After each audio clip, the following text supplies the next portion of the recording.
नमस्कार, बहुत बहुत स्वागत है आपका। एक न्यूज़ 24 देख रहे हैं आप और मैं हूं आपके साथ ब्यूटी। देखिए, बात करेंगे काफ़ी दिनों से लंबित विशेष सर्वेक्षण संविदा कर्मियों की। बिहार में विशेष सर्वेक्षण संविदा कर्मियों की बर्खास्तगी के मामले में हाल ही में महत्वपूर्ण अपडेट सामने आया है। राज्य सरकार ने इस मामले में तेजी दिखाते हुए बर्खास्त संविदा कर्मियों की वापसी प्रक्रिया को आगे बढ़ाया है।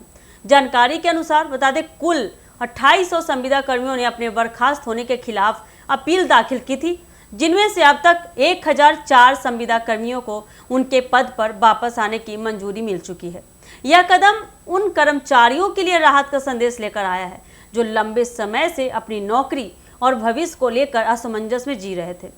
बर्खास्त संविदा कर्मियों की वापसी प्रक्रिया का उद्देश्य न केवल उन्हें रोजगार देना है, बल्कि राज्य के विभिन्न सरकारी और सामाजिक सर्वेक्षण कार्यों को सुचारू रूप से चलाना भी है।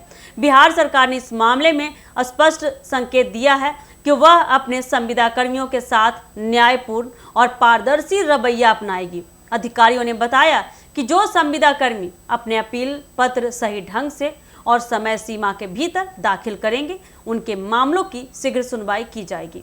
इस प्रक्रिया में अपील की जांच और समीक्षा के बाद भी अंतिम निर्णय ही लिया जा रहा है। राज्य में विशेष सर्वेक्षण संविदा कर्मियों की संख्या काफी अधिक होती जा रही है और उनकी बर्खास्तगी के कारण कई सामाजिक और प्रशासनिक गतिविधियों में व्यवधान पैदा हो रहा है। संविदा कर्मियों की वापसी से न केवल सरकारी कार्यों की गति बढ़ेगी, बल्कि बता दें समाज में भी सकारात्मक संदेश जाएगा कि सरकार अपने कर्मचारियों के हित में उचित कदम उठाती है। यह कदम कर्मचारियों के मनोबल को ही बढ़ाएगा, साथ ही साथ उनकी आर्थिक सुरक्षा सुनिश्चित करने में भी सहायक साबित होगा। अधिकारियों ने यह भी बताया कि अपीलों की समीक्षा में पारदर्शिता बनाए रखने के लिए विभिन्न स्तरों पर समितियों का गठन किया गया है। ये समितियां संविदा कर्मियों के दस्तावेजों और उनके कार्य प्रदर्शन का निरीक्षण करती है। इसके बाद ही यह निर्णय लिया जाता है कि कौन कौन से संविदा कर्मी अपने पद पर वापस आएंगे। इस प्रक्रिया में सरकार ने सभी सरकारी नियमों और कानूनों का पालन करने की पूरी कोशिश की है। विशेष सर्वेक्षण संविदा कर्मियों की वापसी से देखा जा रहा है कि राज्य के सामाजिक और आर्थिक विकास में भी काफ़ी ज़्यादा मदद मिल रही है। ये कर्मचारी विभिन्न सरकारी सर्वेक्षण और डेटा संग्रहण में अहम भूमिका निभाते थे। उनकी अनुपस्थिति से कई योजनाओं और परियोजनाओं में देरी पाई गई। अब इन संविदा कर्मियों की वापसी से कार्य की गुणवत्ता और समयबद्धता सुनिश्चित होगी। सभी बर्खास्त संविदा कर्मियों को यह भी सूचित किया गया है कि वे अपनी बर्खास्तगी और अपील से संबंधित किसी भी शंका के लिए संबंधित विभाग से संपर्क कर सकते हैं। सरकार ने आश्वासन भी दिया है कि सभी मामलों को निष्पक्ष और समयबद्ध तरीके से निपटाया जाएगा।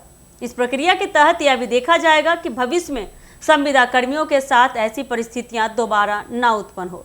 इस फैसले से यह भी स्पष्ट होता है कि बिहार सरकार संविदा कर्मियों की सेवा सुरक्षा और उनके अधिकारों को महत्व देती है। लंबे समय से लंबित नौकरी से बाहर रहने वाले संविदा कर्मियों के लिए यह फैसला जीवन और परिवार की स्थिरता को लेकर बेहद महत्वपूर्ण साबित होगा। इसके साथ ही बता दें, यह कदम सरकार की संवेदनशीलता और कर्मचारियों के प्रति जिम्मेदारी का भी परिचायक होगा। संक्षेप में अगर कहा जाए तो बिहार में बर्खास्त विशेष सर्वेक्षण संविदा कर्मियों की वापसी की प्रक्रिया में तेजी पाई गई। 2800 संविदा कर्मियों ने अपील की है, जिनमें से 1004 को मंजूरी मिल चुकी है। यह कदम कर्मचारियों के हित में सरकारी कार्यों की सुचारुता और राज्य के सामाजिक और प्रशासनिक विकास के लिए बेहद अहम माना जा रहा है। तो ये देखना काफ़ी दिलचस्प होने वाला है कि आगे संविदा कर्मियों भाई लोग के साथ क्या होने वाला है। आप ये देखने के लिए बने रहिए हमारे एक न्यूज़ 24 के साथ। धन्यवाद।